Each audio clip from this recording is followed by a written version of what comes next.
Hello, everybody. Welcome to this webinar. I am so excited that you've been able to join us for what I hope will be a really interesting and informative evening. My name is Jessica, and I'm a client relations manager with Family Source Consultants. Family Source Consultants is a surrogacy agency based in the US, but we work with intended parents from all over the world who, for various reasons, want to pursue surrogacy in the US to build or continue building their family. And I am so thrilled to be joined tonight by two extraordinary women who, after their own complicated and emotional fertility journeys, created an amazing resource called IVF Babble to help others who are going through their own infertility journeys. So Tracy Bambara and Sarah Marshall Page, thank you so much for joining me tonight. It's a pleasure to have you guys here. Well, thank you for inviting us. I wish we were able to do this in person, but we are all UK based. And for those of you who are not in the UK, we are in lockdown number 3 at the moment. So we are all doing this from the comfort of our own homes. So apologies in advance if there are any technical difficulties with internet, but as I'm sure the whole world knows, when you have to rely on internet to do everything, it doesn't always work. So fingers crossed we're all okay. But yeah, it's lovely for you guys to be here. So Tracy, do you want to start and introduce yourself? Yeah, I'm Tracy. I went through a 10-year journey to try and have children and various bumps along the way. But in the end, had amazing, beautiful miracle twin girls, and very much felt after I had them that I didn't want anyone else to go through the same as I had. I can explain more about the journey later, but instead of chatting to Sarah, who's a friend, and we sat down when my children were 3 months old and decided we just wanted to ensure that no one else followed that journey, that we could educate people and inform them. But over to you, Sarah. Do you want to share your journey? Yeah. My journey was shorter than Tracy's. I was trying to conceive for about 5 years, and like Tracy, I have now been blessed with my miracle IVF twins, I call them, but they're 10 now. So my journey was a very long time ago, and my experience was very, very different to a lot of men and women who we're talking to today. The one thing that myself and Tracy were really set on doing when we created IVF Babble was breaking the silence and getting people talking and breaking that shame. Because one thing I always mention a lot is that when my daughters were born, I asked my husband not to tell anyone they were IVF babies because I was so ashamed. Really? That's quite interesting. Ashamed because I didn't feel like a woman. I thought I'd failed as a woman. And at that time, were you the only person you knew to have gone through IVF and to go through those infertility struggles? Yes, absolutely. Well, now I know that I wasn't. Now I know that there were people in my neighborhoods that I'm now friends with who were also going through IVF. And actually, there's a lady in 2 streets away who we're good friends with now. Her twins were IVF, and she was going through it at the same time as me. So now we're in this age where we have the ability to talk like we are now to incredible women like you. And I can't wait to hear about your story. By the way, I'm dying to ask you questions. But this is what we want to do. We want to make men and women sort of break that shame. There are so many of us who can't conceive naturally, and it's nothing to be ashamed of. Jessica, yeah. you have to, can we please, me and Tracy will come back to our stories, but please can we talk to you about yours? Yes, absolutely. I mean, yeah, ask away. Well, I guess I'll introduce myself again. So like I said, I'm Jessica, and I am the proud mother of a 10.5-month-old son. Who was born with the help of a gestational surrogate. So the reason that I have joined FSC is because I was actually an intended parent with them. My husband and I struggled for about 6 years, I think, to conceive, and it just nothing was working. You know, we went through all the infertility treatments, rounds of IVF, and I mean, one of the things that I think would be interesting to talk about, getting a little bit ahead of myself, is, you know, kind of the emotional struggles and the emotional weight that that puts on people. You know, but for us, it got to a certain point where we decided that actually surrogacy was going to be the route for us to build our family. And so, Where were you getting at though, in when you were having IVF, what stage, if you don't mind me asking, what stage were you getting at each time? yeah, absolutely. So I had to eventually eventually had ICSI, but the sperm just wouldn't penetrate the egg. That's the stage I was getting to. Where, yeah, tell us where you were getting to. absolutely. So we were actually quite fortunate in our IVF journey, except for the fact that it didn't work. And I think for us, that was the biggest mental struggle. So I responded incredibly well to the medicine, to the protocols. We were getting amazing fertilization rates. I think, you know, the first round that we did, they retrieved 11 eggs, 10 of which fertilized, 5 of which made it to day 5 blastocysts. You know, they were all excellent quality, rated A's and B's. For those of you who have undergone IVF and, you know, kind of know a little bit about the ratings that they give the embryos. So we were getting good results, and then nothing was sticking. You know, the way that I was kind of, that I describe it and was feeling, was that I was throwing darts up against a steel board.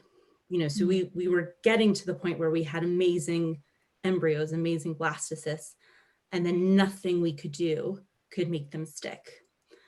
And so for us, that was the most frustrating part, was that, you know, according to doctors, it should be working.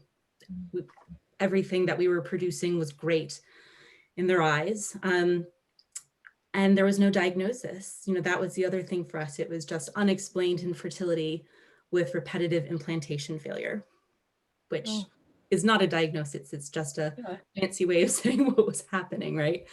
And so for us, that was the biggest struggle, I think, was just that there wasn't anything that we could be doing differently according to the doctors in terms of what medical resources were available to us where we were doing IVF. How many rounds did you do? How many rounds of IVF did you do? So we only actually did one, and that was because we did an NHS funded cycle. We were living up in Scotland at the moment, so we were really fortunate. For all of those who are joining us from outside of the UK, the NHS, National Health Service in the UK, will often, if you meet certain criteria, will often fund a number of rounds of IVF. So we did get an IVF funded round on the NHS. But the problem was, with doing that, you have such a long waiting period. You know, you go on a wait list in order to join, you know, so the wait list took us about a year, during which we were obviously trying and, you know, undergoing lots of other investigations. They discovered that I had polyps, but they didn't really think that made a difference. But, you know, I still had to undergo the surgery to remove the polyps. And then it, you know, after getting off the wait list, it was another number of months before we actually started our cycle. And then with 5 blastocysts, we ended up taking, it was over a year before all of them were transferred. And so by that point, I mean, it was only one cycle, but it was 5 blastocysts. And for us, that was a 2.5-year process. And it just was so emotionally draining that we, you know, at that point, we had to take a step back and decide for our own mental health what was going to be the best way forward for us to continue building our families. And we decided, we were very fortunate that we had the ability to pursue a surrogacy journey. But we decided that even though some doctors are saying, well, you know, you can continue trying, the emotional aspect for us was too much of a burden. It was weighing too heavily on us in our everyday lives to continue trying without any changes possible that we felt could help us. Who first mentioned surrogacy to you? That's a really good question. It may have been my mom, actually. So I mean, I'm in England, but I'm originally from the US, and I think surrogacy there is not, particularly now, you know, it's certainly not common, but it definitely does not have the stigma that I think can sometimes be attached to it in the UK. Yeah. There are, for better or worse, a number of celebrities who have had children through the surrogacy process. So it's a little bit more in the common, what's the word that I'm looking for? Common dialogue between Yeah. people. So it was certainly something that was suggested to us. And like I said, I think it was my mom. And so we did consider, our three options were: do we continue with IVF? Do we pursue adoption? Or do we pursue surrogacy? And so that conversation, kind of started once we had gone through all 5 embryos and we're deciding which path to take next. Is there like, and how do you remember how you felt when you realized that you would then have to change your path, that actually you had to do something differently?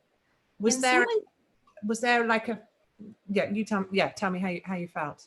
No, it's fine. In some ways it was relief, actually, because I was feeling quite hopeless at that time.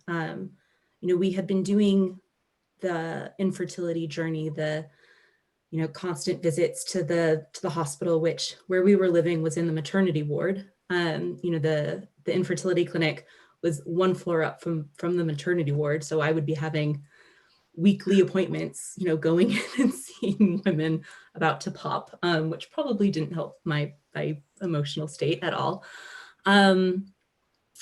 But for me, it felt like there was something I could do to change the outcome. And I think that was where I was feeling incredibly hopeless, especially towards the end of that round of IVF, was that there wasn't really anything that they were saying that we should be doing differently, because according to their statistics, we should have been pregnant. It should have worked. Something should have happened. And that feeling of helplessness and hopelessness, once I realized that there was a different path that I could pursue, it felt quite powerful, actually. So where do you even, I'm so sorry, T, you go ahead. No, I was going to say, how long did the process take? The surrogacy process. Yeah. So from deciding that was what you wanted to do, how did you find, surrogacy agency? Did you check a few? How did it work? Yeah, absolutely. So once we decided that this was a path that we wanted to pursue, we immediately, like I think most people would do, hopped online and started Googling. And we came up with a list of agencies that we wanted to speak to. And Family Source Consultants was one of them. And so I'm originally from outside of Chicago. And at that point, it was over the Christmas holidays, and we were staying with my family for the holidays. And I had arranged to go in and speak with another agency, actually. And there was a snowstorm, and basically the person who was supposed to meet with us, this was going to be the first person, outside of my family, that I was going to speak to about surrogacy, the first professional, the first agency. And they had to cancel instead of asking one of their colleagues to do it. So I remember scrambling around trying to find another agency on my list who was based in Chicago, had an office in Chicago. And Family Source said, right, that's fine. We can make time to see you tomorrow. And so we went and spoke with Stacy, who is our founder and CEO. She had a son through surrogacy 14 years ago. And after her experience with her agency, decided that actually there was a better way to do it, and founded Family Source. And we went and met her on a snowy weekday in Chicago. It was probably about -20 degrees, absolutely freezing. But we came out and just felt very elated, because it felt like there was a positive path forward.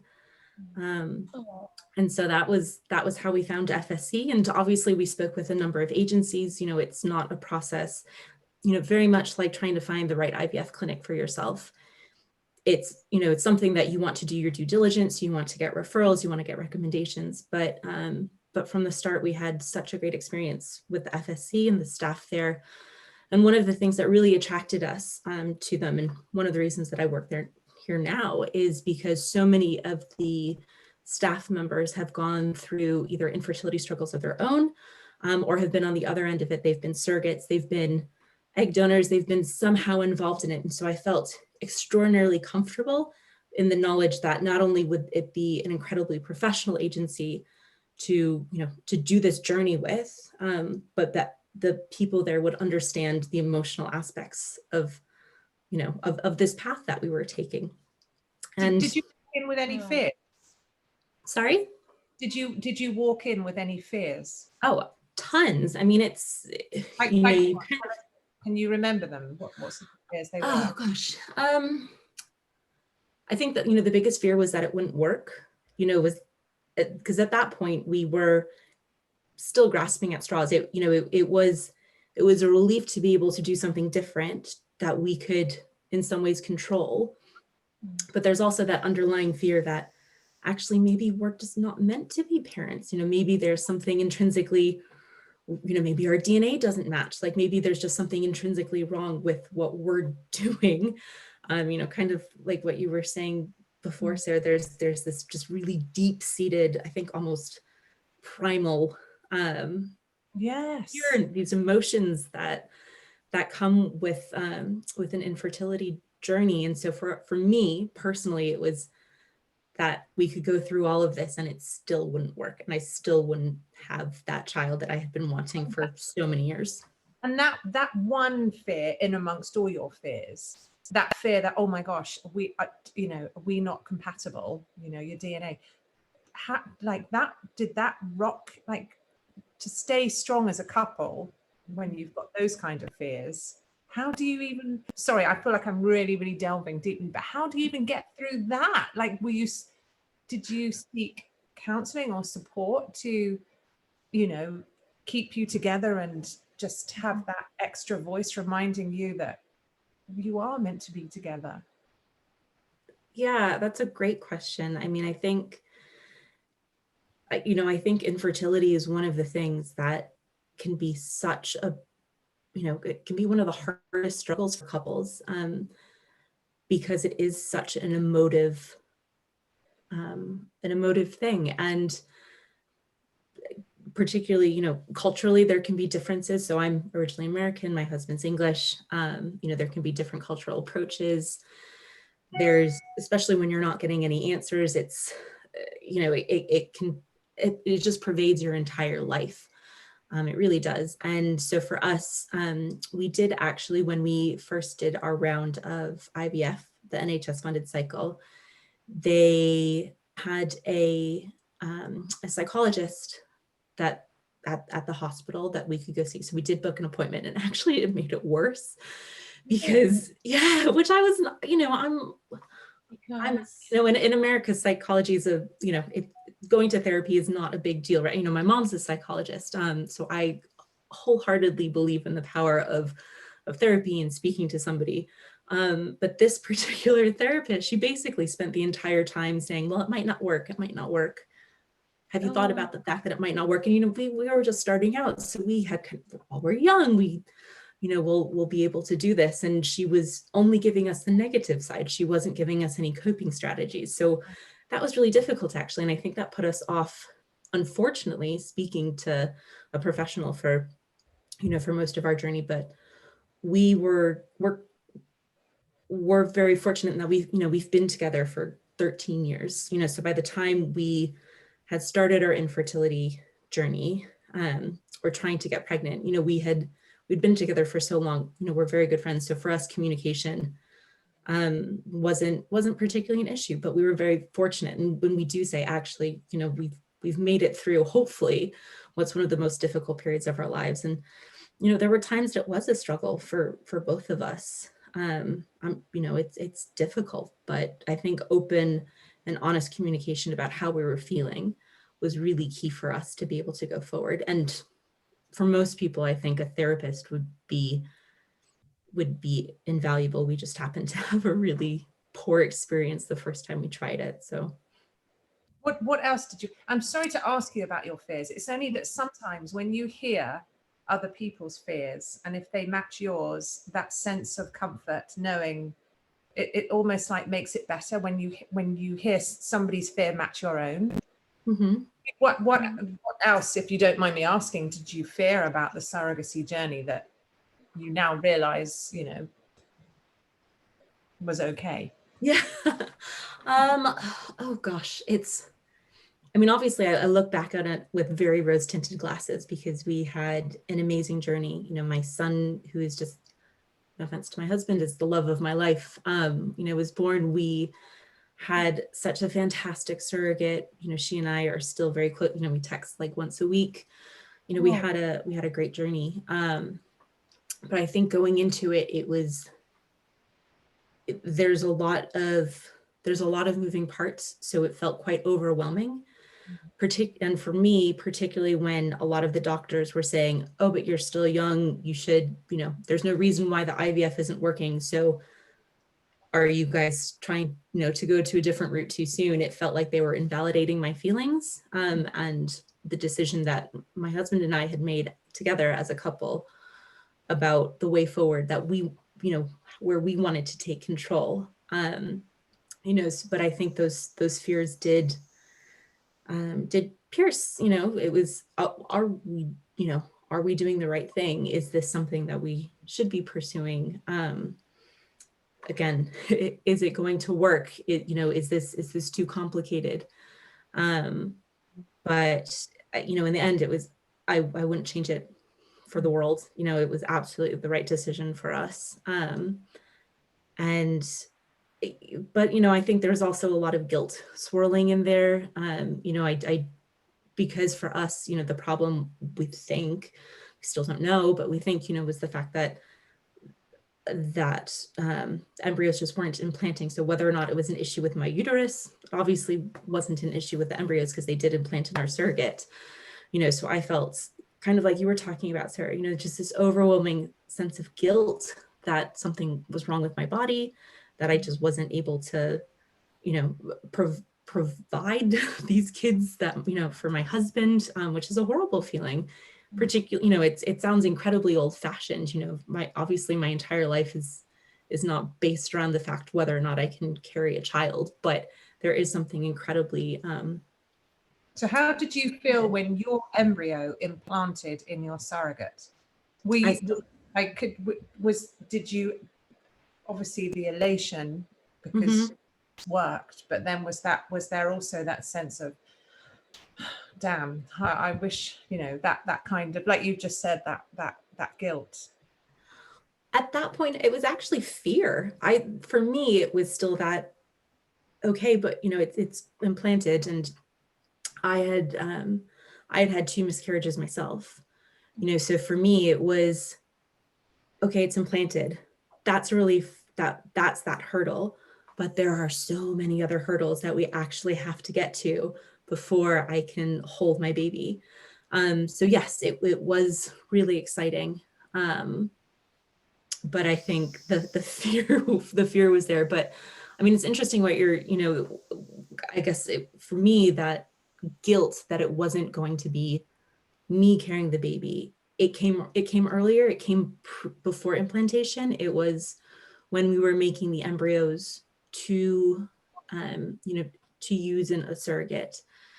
I remember, for me at that point, I had kind of thought I was over the guilt. I was focusing all my attention on the end result, which was having a baby.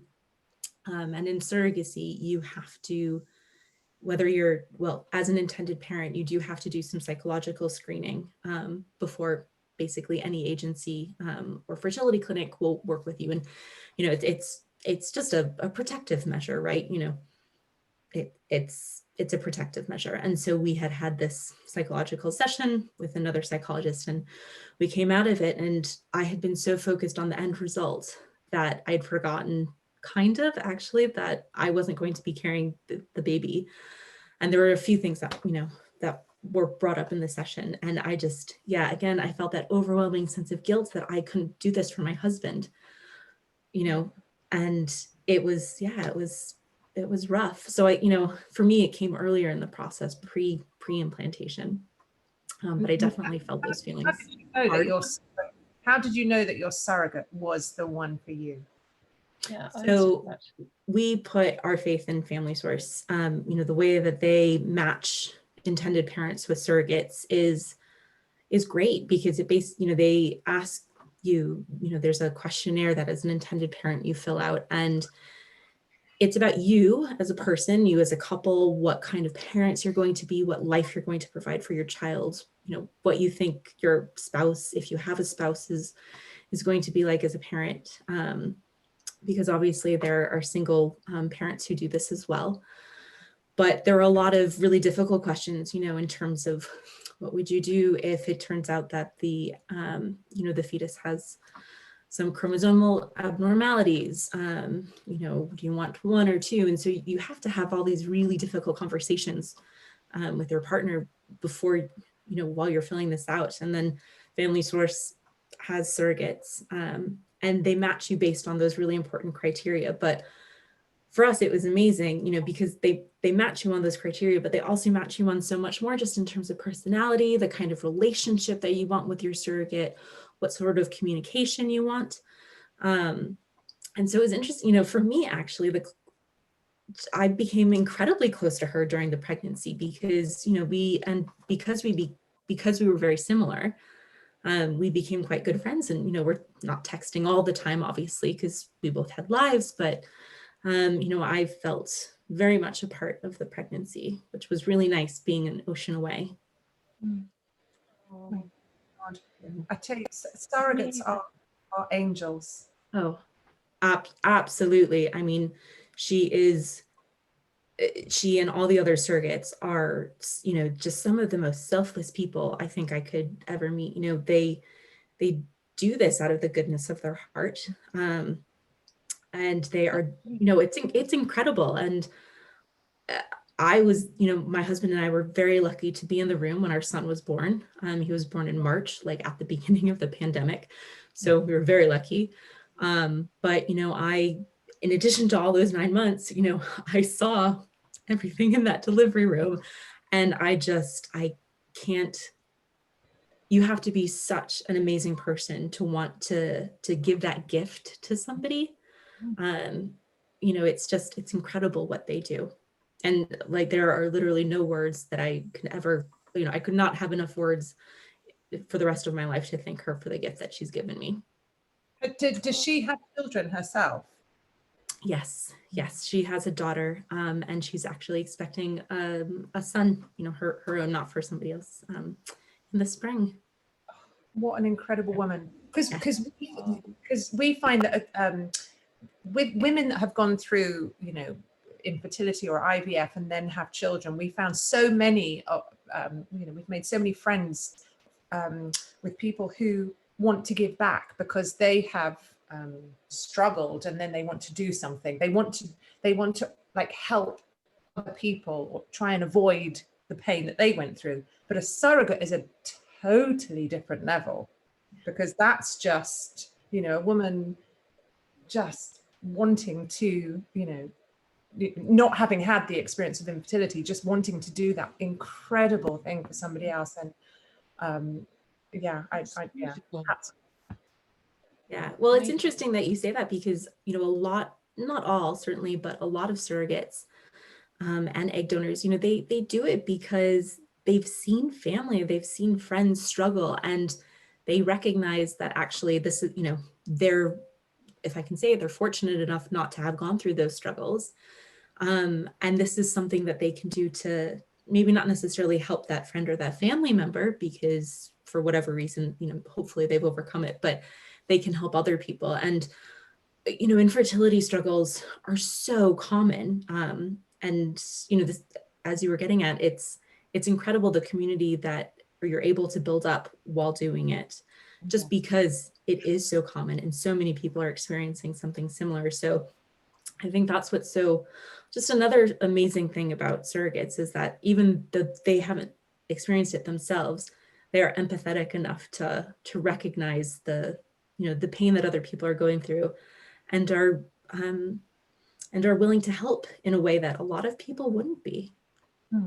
So you're still in touch, you still see your surrogate, or you speak to your surrogate, you say? Yes, so my surrogate lives in the US, as do all the surrogates that Family Source works with, just because of the legal system. So we haven't seen her since, gosh, I think we left about 3 days after my son was born.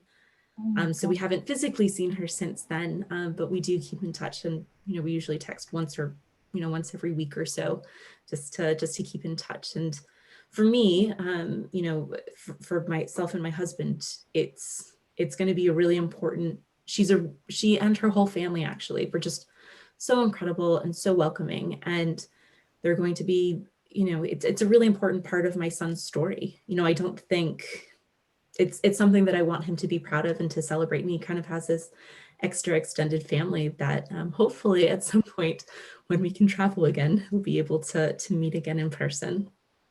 My daughters know that they are IVF babies. Pete, have you explained to yours that they're IVF? Mine are just 6. So we're starting to get to little conversations about things, but I haven't gone into it like you have with yours. Yeah, you should share that story when they were asking about it. Sorry. Yeah, how did you introduce it to them? Well, they asked me what IVF babble is, and I explained to them that I explained to them about how babies are made, and I said, but not everyone can make a baby this way. And so I explained a bit about the science, and I said, but that science is really confusing. So sometimes you just need someone to talk you through it, and you need some friends that can help support you through it, and that's what IVF babble is. And they sort of just like shrugged it off. I'm like, oh, right. So we're IVF babies. And I was walking on the street once, and this old man saw my girls, and he went, oh, you've got twins. He said, does it run in the family? And because I just didn't want to stop and talk, I just went, yeah, and carried on walking. And as we walked off, my girl said, Mummy, why didn't you tell him that the reason we're IVF babies, it's not that it runs in the families. You had 2 embryos put back in. And it's like, oh my gosh, this is incredible. But it's there are all these different paths to parenthood. They are, it's just how it is today. It's just how it is. And I want, well, my children are happy and confident that that's how they came into this world. Do they know other children who are also IVF babies? Yeah. But again, it's just, well, that's how it is. When you look at the percentage of how many people, can't conceive naturally, it's the norm now. Well, kind of. It's getting there. The more and more we keep talking about it. Well, it's 1 in 6 people worldwide. 1 in 6 people worldwide is a lot of people. It's super important to break the silence on it. I mean, for instance, for my journey, it was 10 years. Wow. So I had an ectopic pregnancy. Then I started having slight pains in my lower abdomen. I was referred to a gynae. They said it's wear and tear. Then I was referred to another gynae. They said I had a digestive problem. And then I was told to go and see someone else, and they said, it's your age. It's like, okay. And so actually we did go ahead with one IVF, and I didn't prepare for it. I just went into it. I was back at work that afternoon, and I remember someone saying, the only person I'd shared about the IVF too, and he came up to me, he said, you shouldn't be here now, you should just be relaxing, what are you doing coming in? It's like, what? And a few days later, it's almost like I blocked it, and a few days later it hadn't worked, and then I really felt a sense of, I'm just going to collapse here, and then no, bring yourself together. Anyway, the journey on from that was I had 5 miscarriages after that. And then we were thinking, okay, and I think what I should say here with the 5 miscarriages, I think after the first couple, I remember almost shutting off from Ben, my husband, who sort of, oh no, this is so sad. And I'm like, it's fine, we can get through this. And my wall was coming up and up and up. I'll come back to that in a minute. But then we started looking at adoption. We thought, okay, this is, maybe this is the route to go. So we went down the line of adoption. That was quite a long process, and got to the point where they would send people over to check out your home and etc. etc. And then we suddenly said, look, there's 2 more embryos. Why don't we just try this just one more time? And just by chance, we were having dinner with someone and they said, oh, have you ever spoken to so-and-so consultant? I'm like, no, not at all. You need to go and see him. So we went to go and see this amazing consultant who literally almost immediately said, I think you've got endometriosis. And so you've had an ectopic, have you? And you've had this and that. Okay, let's just check your tubes are okay. And so sent me off to go and have hysterosalpingogram. I can never say that. And he said, you know, hey.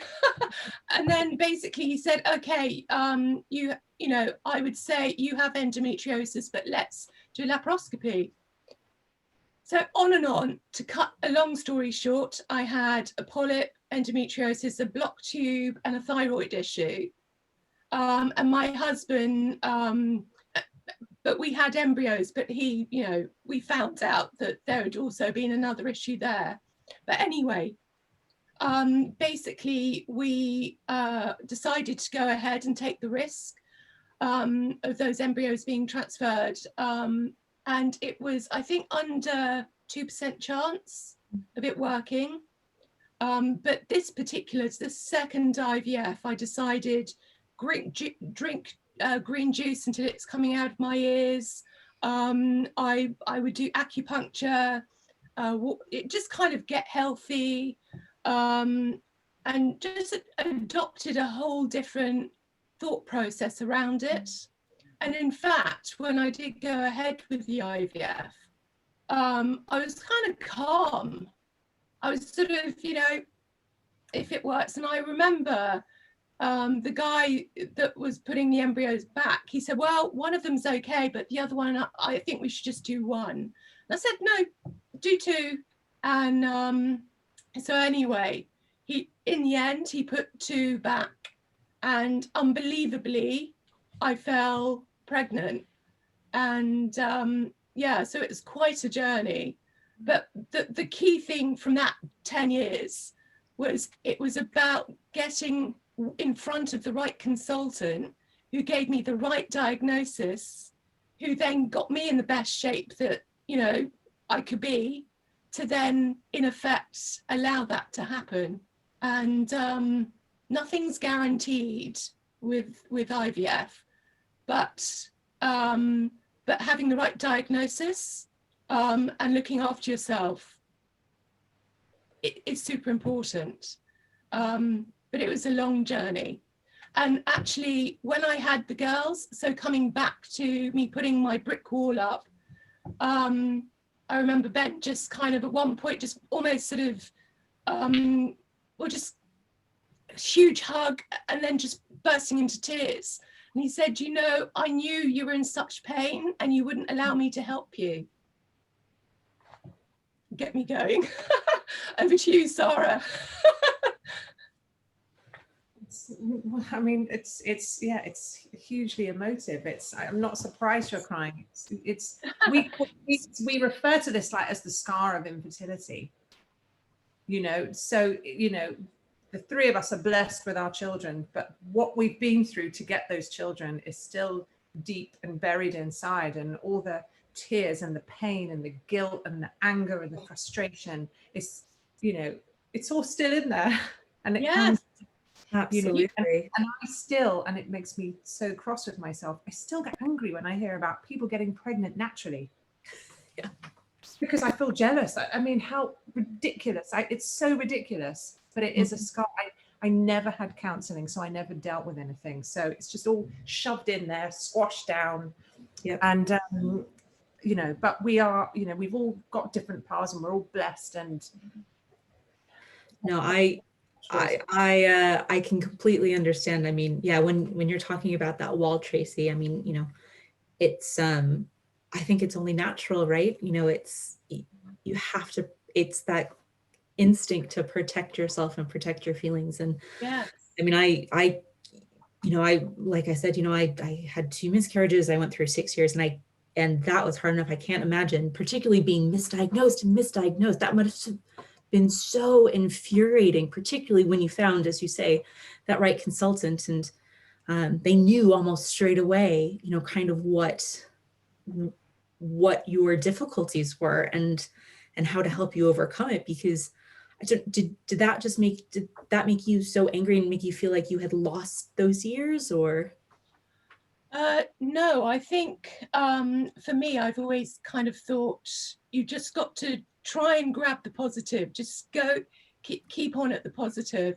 And in fact, that second time when I went through IVF, I actually chatted to five girls, 4 of whom hadn't told me they were going through IVF at the same time.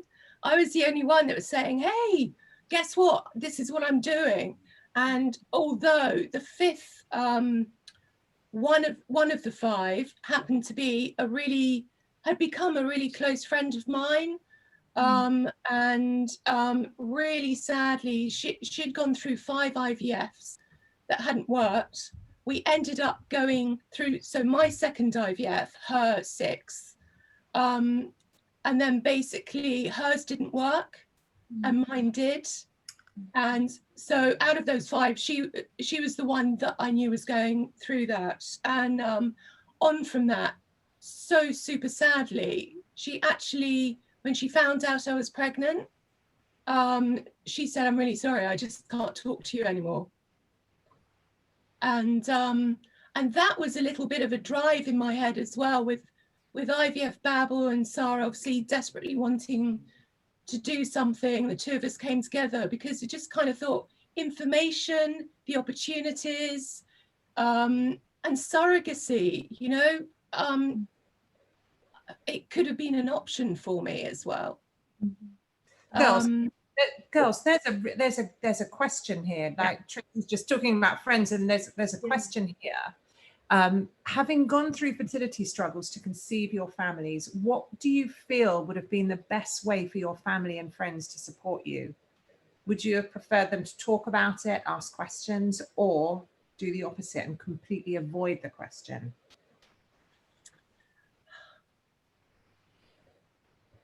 It's a great question. It's a great question. And you know, for me, I mean, it's a little bit of both, actually. And that, you know, because I am such a huge advocate for talking about infertility struggles, you know, and that's one of the reasons that we're all here today, is because, you know, having gone through it, we want to destigmatize it. We want to get rid of any shame attached to it, but it is still such a personal and hugely emotive thing that you're going through. So for me personally, there were people that I really wanted to talk about it, and I was happy for them to ask me questions. And then there were other people that it wasn't that I was ashamed talking about it, and I certainly would talk about it with lots of people, you know, probably to the point that it made them uncomfortable sometimes, because I was talking about things that maybe they weren't used to talking about. But there is a certain, you know, if you're constantly getting asked questions about it, particularly like, for example, if you're going through a cycle and everybody knows the day that you're going to be either, you know, going for a retrieval or you're transferring, and your phone is blowing up because people are asking you, how did it go? How did it go? It can get a little overwhelming. So I guess my personal advice would be, you know, find the people that you are most comfortable with and keep it an open topic with conversation. And, you know, that worked really well for me, because it meant that I felt comfortable talking about it. I felt comfortable when they were asking me questions, but I didn't feel overwhelmed by the entire world asking me, you know, what is an incredibly personal thing. So I don't know, how did you guys deal with it? You know, what would your advice be? Dee, do you want to go? Well, the first time round, I didn't really speak to anyone, apart, well, one person at work, that was it. And my parents-in-law knew. The second time, I probably talked about it to lots of people. Yeah, I kind of shared the journey with lots of people, and I was totally fine about sharing that I was actually going through it. So, yeah, both ways. I don't know. I mean, the second time I felt more comfortable in the ability to be able to share. I don't know. So, I mean, Sarah, what about you? I think looking back, I wanted to be able to talk about how I was feeling. What I didn't want were solutions. What I didn't want were awful kind of just relax, just get some fresh air, just stop thinking about it, take a break. I didn't want any of that. However, what I would have loved were my aunties or my friends just to say, how are you doing? And for me to be able to say, I can't look at pregnant women. I don't want to see babies. I cry when I hear about pregnant, births and pregnancies. I would love to have been able to just, whoa, and for them just to listen. That's what I would have liked. When I look back, I feel sad that I was so mute for most of it, because I was so alone and so deep in the dark clouds. But I didn't say to anyone, is it okay if I talk to you? Is it okay if you ask me now and then? So actually, even though my family knew I was going through IVF, because they didn't know what to say, and I hadn't given them the sort of green flag to be able to ask me, we just didn't. So I would say, try and say to your friends and family, just let me, just now and then, just check in on me, and let me just, if I need to. But I don't need you to. It's an awful thing to say, I don't need you to tell me what to do. You need to find that perfect phrase, because people can turn to us for guidance, and we can point people in the right direction for expert advice. But just use your family for that, their ears and their hugs. Well, when we're allowed to hug, that is. But yeah, everyone's different. It's very, very difficult. Oh, whoever that person was, I want to send them a big virtual hug as well. Yes, exactly. Same. But also, Sarah, don't you agree that, I mean, in a way, that's part of the reason that we created the pineapple pin? Yeah, absolutely. Yeah, our little pineapples, these little pineapple pins, and it's just two little pineapples together representing the love and support that the TTC community offer each other. And we wanted a kind of just a little symbol that people could see. If you wear your pineapple pin, it represents the fact that either you yourself have been through, a fertility journey, or you've supported somebody else. And it almost it allows you to see how many lives have been touched by infertility, and it makes you feel less alone. So we've heard stories about, women on the tube, and they've suddenly glanced over and seen somebody else with a pineapple pin. And immediately there's been that connection, and some friendships have been formed out of it. So yeah, it's a very, I think that it's been nicknamed the power pin, the power pineapple pin.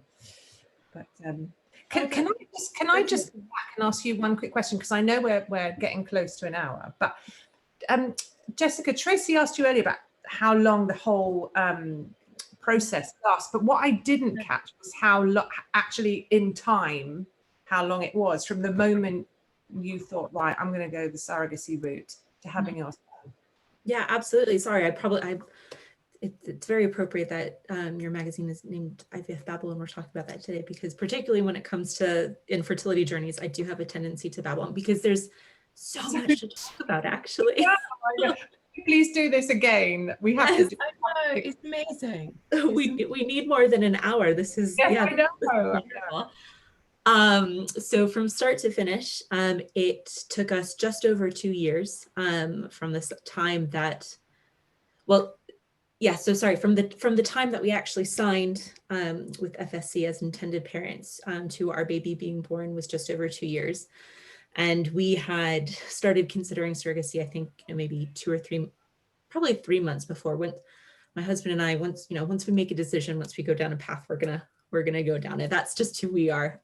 Some people, it takes them a much longer time to make that decision. And for a surrogacy journey, ours is probably a little bit longer than average. That's simply because we had to, the first surrogate that we were matched with ended up not passing the psych screening. Actually, she did, but her partner didn't. It's really interesting. We were talking a little bit about the emotions and stuff before, but particularly for surrogacy, it's not just the emotions of you as an intended parent, it's the emotions of your surrogate and their family as well. And so our surrogate's partner was supportive, but it came up in the psych screening that the psychologist felt that he was not as invested in the journey as she would have wanted him to be for this to be so successful. How amazing that how amazing that it's that thorough. Mm-hmm. That Absolutely. even though there's a delay, I would rather have a delay than get so far down and then see issues then. That's incredible. Absolutely. And at the time it was incredibly frustrating because, you've been doing this for so long, you just want things to go right. So for us, it was such a frustrating setback. And, it was nobody's fault. Obviously, we knew it was a possibility. But in hindsight, thank goodness. And because we were paired with our current surrogate, well, the surrogate that we ended up working with, like less than a week later.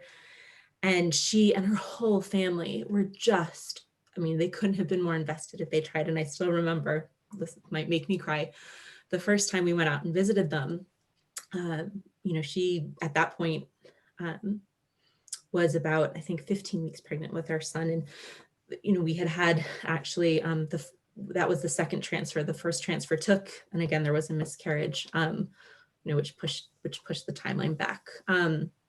But so she was 15 weeks pregnant with our son, and we were, we had gone out to dinner with them and we were saying goodbye, and her husband just gave me like the biggest bear hug.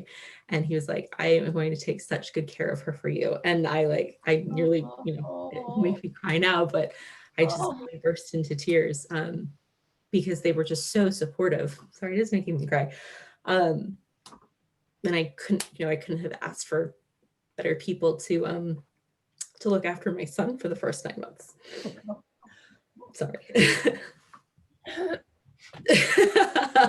This is a great way to end it before all just like bursting into tears. But yeah, so for me, that there were moments where it was frustrating. There were moments where things didn't always go to plan. But actually now when I think back on it, like I said, the journey was incredibly positive and I wouldn't change it for the world. And anytime, you were talking, Sarah, about how even now you see people who get pregnant on the first try and it makes you, upset, it makes you angry. And for me, but I guess the best advice that I can give to anybody, the mindset that I've kind of come to try and get over it, whether or not it really works or not. But I count the number of months that we tried, the number of embryos we went through, and without going through surrogacy, without having to go through all of those, we would not have my son. And, I'm sure whatever baby we would have had would have been amazing, but it wouldn't be him. And, we needed to go through all of that for him to arrive. That's fine. That is something that he's just the best, so if that's what it took, that's what it took. Oh my gosh. How it's such a shame we don't have longer, because for anybody considering surrogacy, especially now in today's world where, we're in lockdown in the UK and, the uncertainty of certain things at the moment. If someone has like a cajillion questions right now about the process, who do they, how do they ask those questions? Who do they ask? Where do they go?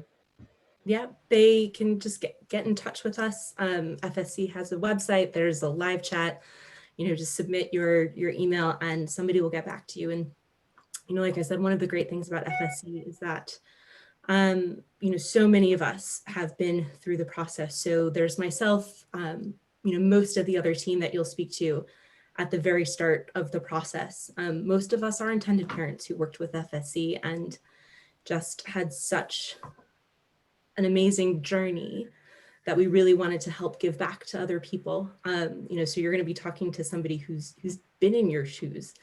So that's, I can absolutely recommend that. Just reach out. There's people there to help. Oh my God, yeah. Jessica, you're amazing. You are so inspiring. Really inspiring. What did you name your son? Will you share with us? Yeah, of course. His name is Lincoln. Oh gosh. No, well, you ladies are amazing as well. I mean, I wish gosh, I can't believe an hour's gone already. I wish we would have had more time to to speak about IVF Babble and all that you guys provide for the community. And there's a few questions that we haven't gotten to. So, I mean, do you guys, there's 2 questions that we haven't gotten to. So do you guys mind if we try and address them really quickly, just so that people who are watching, Sure. So the first one is about male infertility. So obviously we are a panel of 3 women who have gone through infertility for various, with various different causes. What do you guys, I mean, how, obviously, male infertility is something that is a huge, it's a huge issue, and perhaps there's even more stigma attached to it because historically, it's always been considered the woman's problem if infertility, is happening. So what would you guys say to somebody who is going through male infertility? What's your advice? Well, do you know what one thing that we're trying to do at the moment? Because when you look at the TTC community, is dominated with women.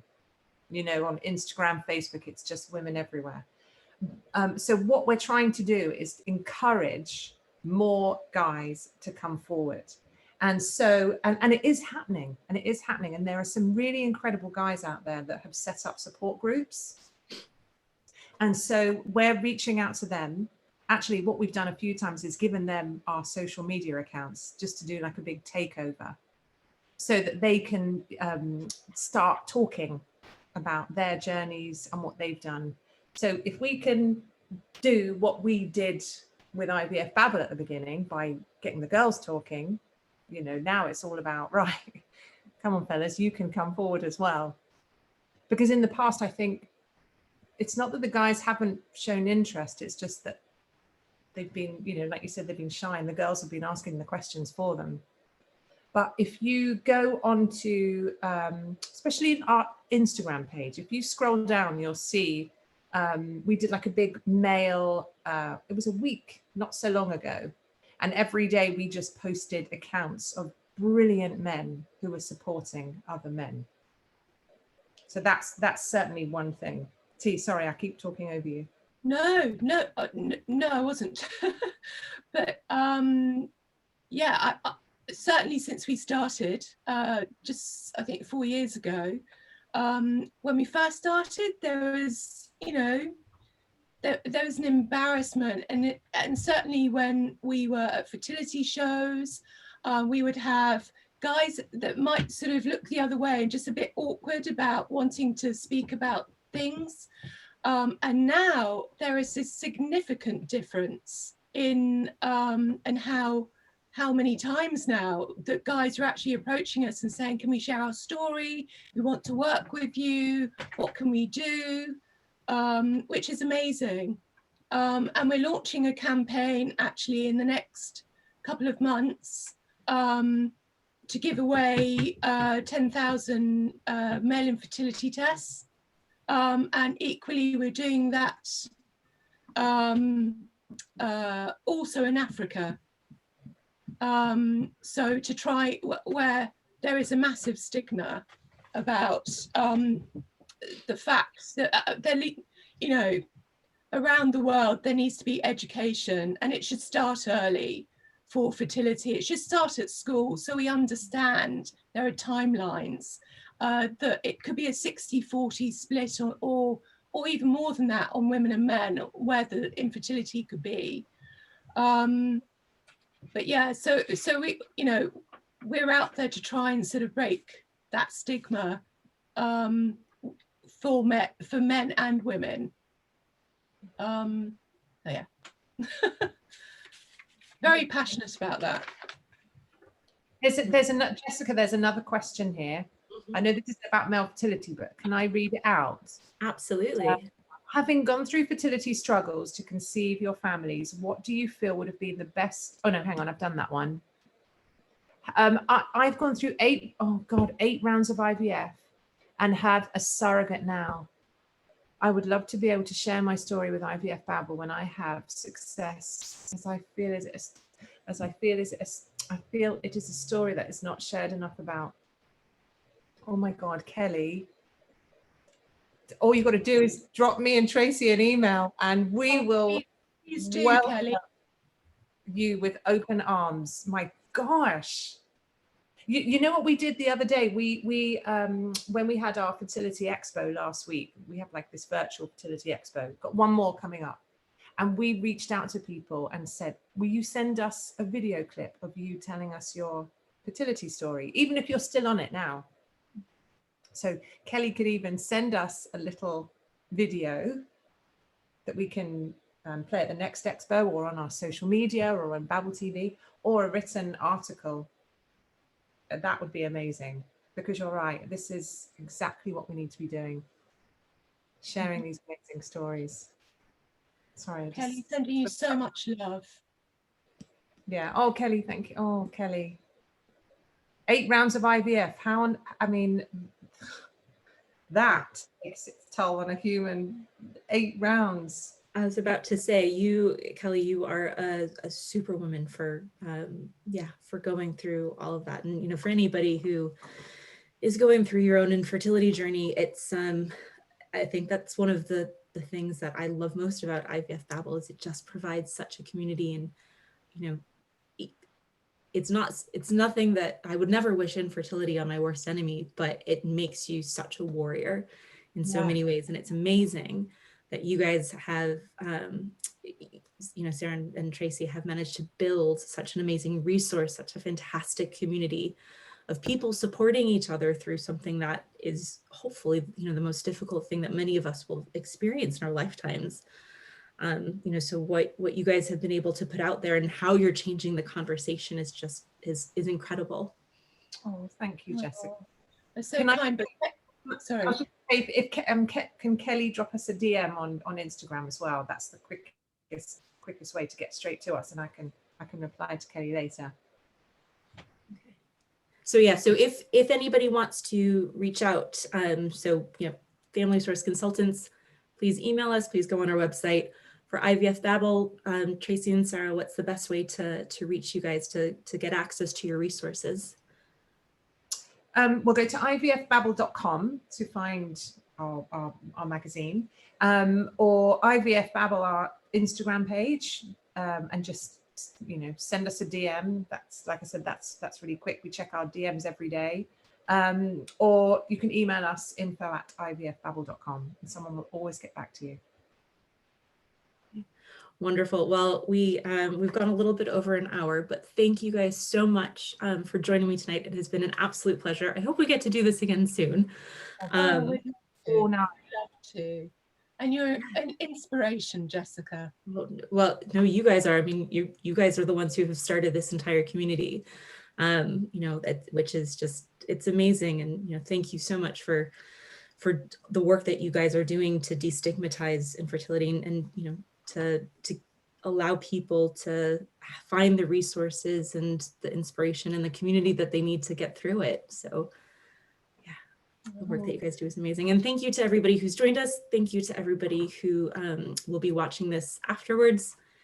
Any questions, feel free to contact any one of us. And we hope to see you again soon. Have a great evening, everybody. Sending you so much love. Thank you.